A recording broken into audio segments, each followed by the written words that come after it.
Hey guys, welcome back. So today we're finally going to cut hay for the first time this year. Everybody else around here seemed to have cut their hay 3 weeks ago, and I missed that opportunity. And yeah, so we're behind as usual. We're behind. The hay field is really tall. The orchard grass is all seeded out, and some of that orchard grass, I'm surprised with how tall it is. Some of that orchard grass is like shoulder high on me, and just looking at the hay field and how much is there, this is going to be way more to cut than we had last year on first cutting. So there's going to be, I can about guarantee we're going to have way more bales than last year. But I think that's going to be quite a challenge for the sickle bar mower. So we'll just have to see how she does today. We're going to put her on the TYM tractor. We're going to try mowing with that. And first thing we're going to do is get it all greased up and get everything ready to go.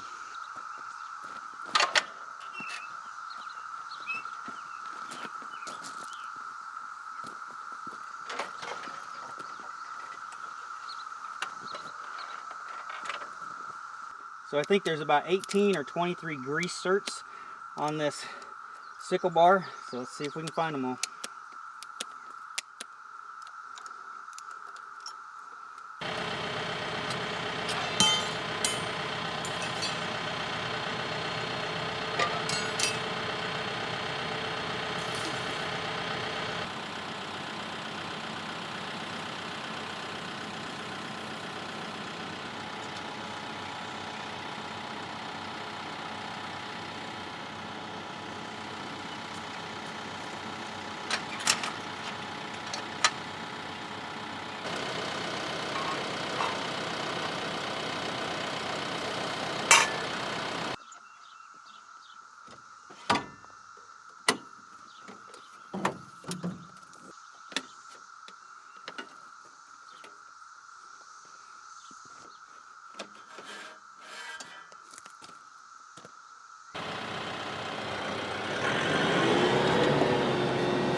So I've got my first pass done around the hay field, and we cut right along the edge, sickle bar mower right along the edge, cut one pass. Now we've turned the tractor around and we're going to cut from the outside in. We're going to cut right where we were just driving. So this next pass is probably not going to be the best cut either, since I've already drove on top of it.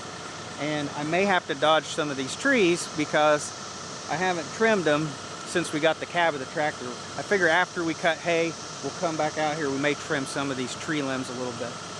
But hopefully once I get past the edge is a little bit shady. Sometimes it holds a little bit more moisture. And if there's any moisture on there, it's going to want to stick to the sickle bar and not clean itself off. So hopefully once we get in a few passes, everything will start cutting pretty smooth, and we'll be able to just get this all cut fairly quickly.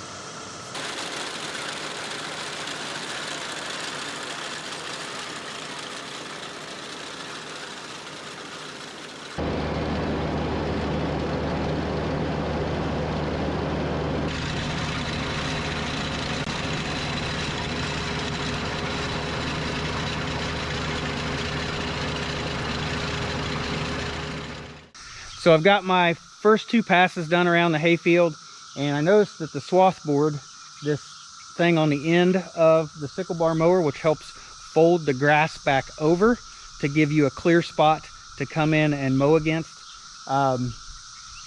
it has a few things that needed fixed on it. So we're going to make a quick repair here real quick, and then we'll get back out cutting hay. So on the end of the sickle bar mower, this piece right here is the swath board, and the way that's designed is as the grass gets cut, this piece, it lays on this piece and then it pushes it back, and it pushes the grass back inward so that you have a clear path on the ground with no cut grass. So the next time you come around, the shoe on that side can sit right in that path, so it doesn't get clogged up with cut grass. And this swath board was all over the place. This spring broke. Now, it wasn't the right spring anyway, and I don't have a replacement. So I have tightened this thing down to help keep this. It still moves, still has a little bit of wiggle, but it was all over the place. And the other problem I have is that when I put this together, it ends up hanging down too far, and that's my fault the way I put it together. So when I go backwards, like it is now, this will catch on the ground or the cut grass, and it'll get caught going backwards, and that's not good. It really needs to be up here about the height of this shoe, not way down there. So what we're going to do is this little piece of metal here hits this and it stops it, and it can ride upward. So we're going to weld another piece of metal on there, try to get it to stop where it's more level, and then when I go to back up, hopefully it's high enough where it doesn't get caught on the ground.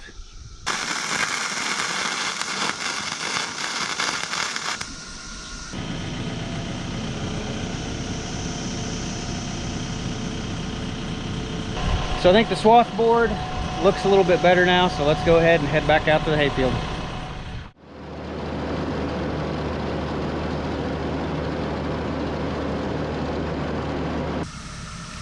So now that I got the swath board adjusted, you can kind of tell it's rolling the hay over so that you have a somewhat clear path to run your mower in the next time. You can see it's pushing the hay back inward, and that's what you want. You want that clear track for you to run your mower in the next pass. Looking good.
Well, I got it in a tall enough grass that was cut that it wrapped around the PTO. I guess I'm going to try to cut it off. I've never had this happen. I guess the grass was just tall enough in a pile that I somehow got it in the PTO, I guess. Crazy.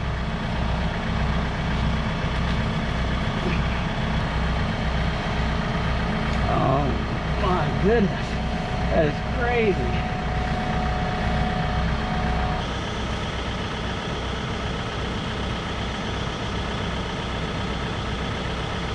Well, I got the grass untangled from the PTO shaft. I've never had that happen, but I noticed after my first pass I was going over the top of the grass, going around backwards, and I did have a little bit of grass on the PTO afterwards, and it didn't seem to be a problem.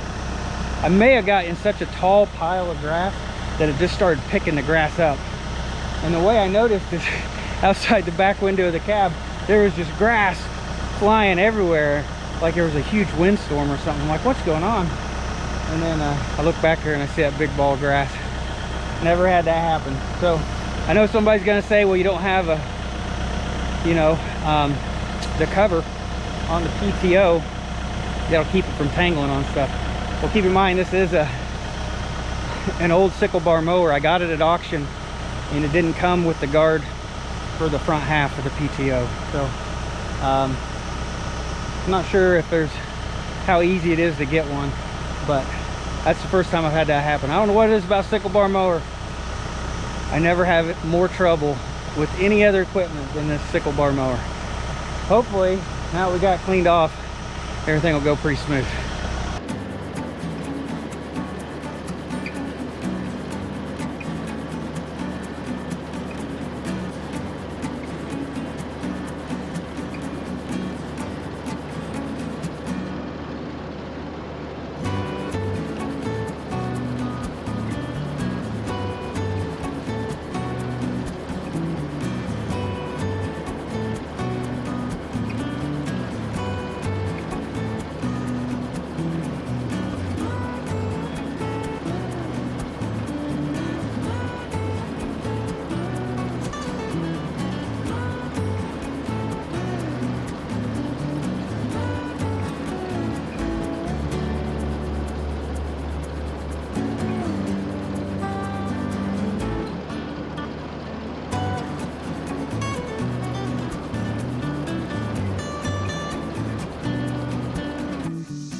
Well, I'm gonna guess that big wad of grass that wrapped around the PTO shaft didn't do it any good, because we blew out the U-joint bearing in the PTO shaft up there close to where it hooks up to the tractor. And I do have one of these bearings. I don't know if it's the right size. There's different sizes of them. I guess we'll take this back to the pole barn and hopefully that bearing fits. If it does, we'll get it fixed tonight. If not, I'll have to go run and get one. And then I doubt we'll be back out here today cutting. We'll probably be back cutting tomorrow. So let's see if we get this fixed.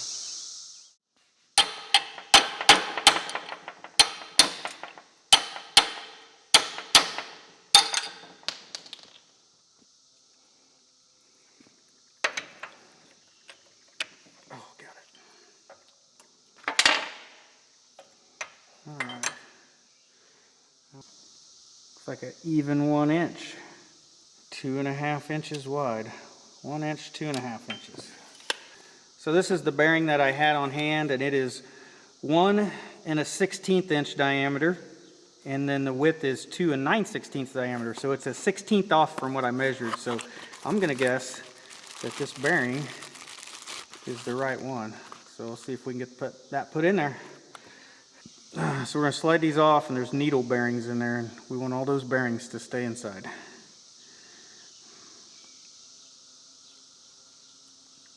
Don't want to lose any of them.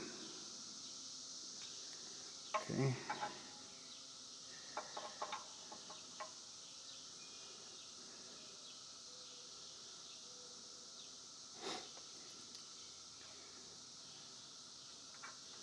So then this goes in there, and this one goes in there. Oh, and it's a press fit. We're gonna have to very end here. Okay.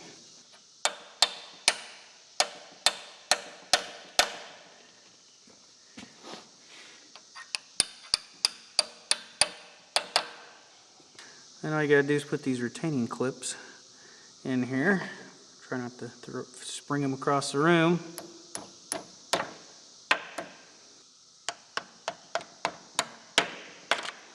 Alright. So the next trick will be get the other half on. So we'll go ahead and put the grease cert in the U-joint bearing.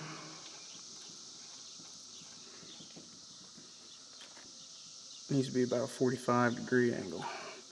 Okay, and then we'll turn that toward the middle of the PTO shaft, and then we just gotta get this on there.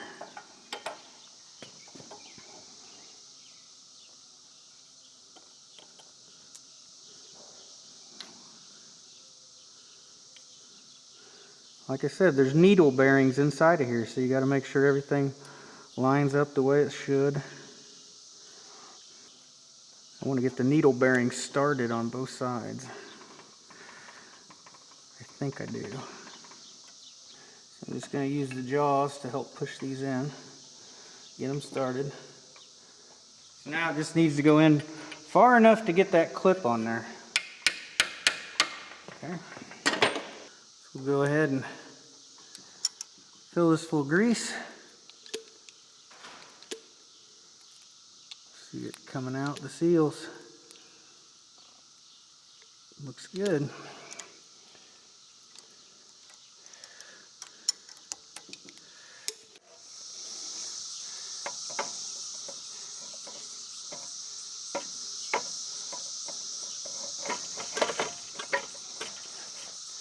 Oh. Yeah, so this PTO shaft is not the original. It's actually green. It's John Deere green. So they must have broke the shaft at some point in time and put this one on there.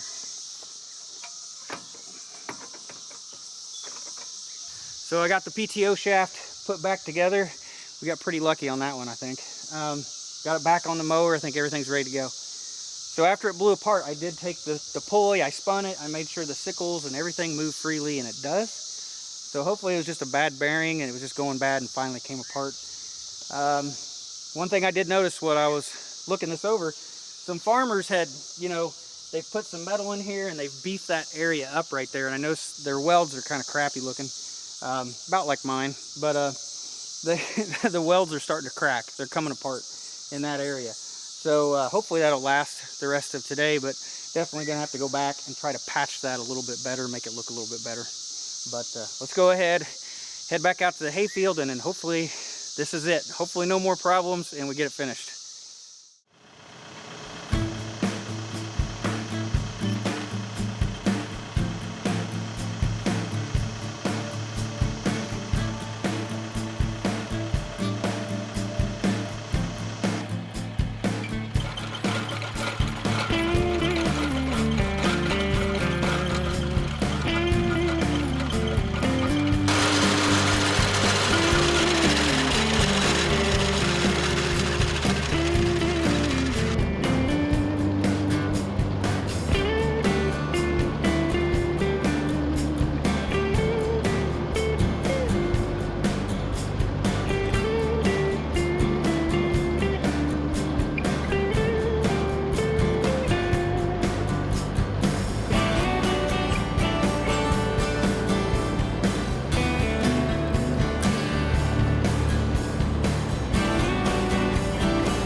Well, the sun is almost set and we got the hayfield done. So just got it done in time today. Too many little problems with the sickle bar as usual. Boy, I really got lucky having that bearing, because by the time it broke, it was already after 5 o'clock and I would have not made it to our local farm store in time before they closed to try to find a bearing. So I was pretty much gonna have to wait till the morning to get a bearing, or I was gonna have to drive somewhere really like an hour away tonight to try to go get one. So got lucky that I had that bearing. Definitely I'm gonna go like buy 2 of them. I think I'm gonna at least have 2 of those on hand in case that ever happens again. So the hayfield looks, I think it cut about like normally it cuts with the sickle bar mower. You know, it's a little bit patchy here and there. Sometimes it pushes the grass over a little bit and you get some that's not as cut, or some places that aren't cut. But overall, it looks about as good as I can get that sickle bar mower to cut. So pretty happy, I think, that we got it done today. This is the one I dread right here, is the sickle bar. And I did kind of keep my eye out for some hay binds. I just didn't see any at any auctions or anything. I really need to look at a hay bind in person, and all these auctions are online. And yeah, so sticking with the sickle bar mower again this year. And yeah, hayfield's done. So tomorrow, there is actually an auction tomorrow. I may try to run over to that auction, look for a second hay wagon, or see what else they might have there. And I'm short on time as usual. I'm afraid there's a chance of rain here in about 3 days, and I want to make sure this dries in time, so I probably will TED this tomorrow at some point in time. I'll probably try the Allis-Chalmers this time and see if I can idle it low enough, because even with the case idled all the way down, it was still really throwing the hay pretty good with the tedder. So I want to see if the Allis-Chalmers will maybe run the PTO a little bit slower, where I won't tear up the hay too much while tedding it. But it's so thick and heavy, I'd really like to get it turned over to help it dry a little bit faster. It is supposed to be sunny the next 2 days and about 85, 86 degrees, so that should help it dry. So yeah, so anyway, that's what I got planned. And then I also need to rearrange the hay loft. I need to get the hay loft kind of rearranged. There's still quite a bit of hay in there from last year. I probably got 40 bales, maybe 40 bales in the barn from last year. And I'm going to try to stack them over to the side because I can only really back the hay wagon in one spot to unload it. So I'll probably rearrange the hay barn one of these days as well this weekend. So pretty busy weekend as usual when it's hay cutting season. So this was my first time running the sickle bar on the TYM tractor, and I thought everything worked fine together. Of course, the sickle bar had a lot of malfunctions and stuff breaking, but I think the overall experience, I think it worked out fine. The sickle bar is very loud. It has a lot of like rattly, shaky sound to it. And when you're in the cab of that tractor, you don't realize how loud this is. It quiets it down quite a bit. So there was 2 features on the TYM tractor I thought came in handy today. And one is the 3-point arms are actually a position control. So wherever the lever is in the cab, where it is corresponds to where the 3-point arms are. So they're directly related in position. So you can actually lock a stop in on the lower position, so then every time you lower the 3-point arm, you hit that stop and it lowers it to the same height every time. So I thought that was handy. So every time I'd raise a sickle bar mower, lower it back down, it was consistent. I was consistently putting it to the same height every time, so I thought that definitely came in handy, considering from the cab, that shoe sits right down here and I really can't see it from the cab, so that made that handy for sure. And then the other feature is the rear view mirror.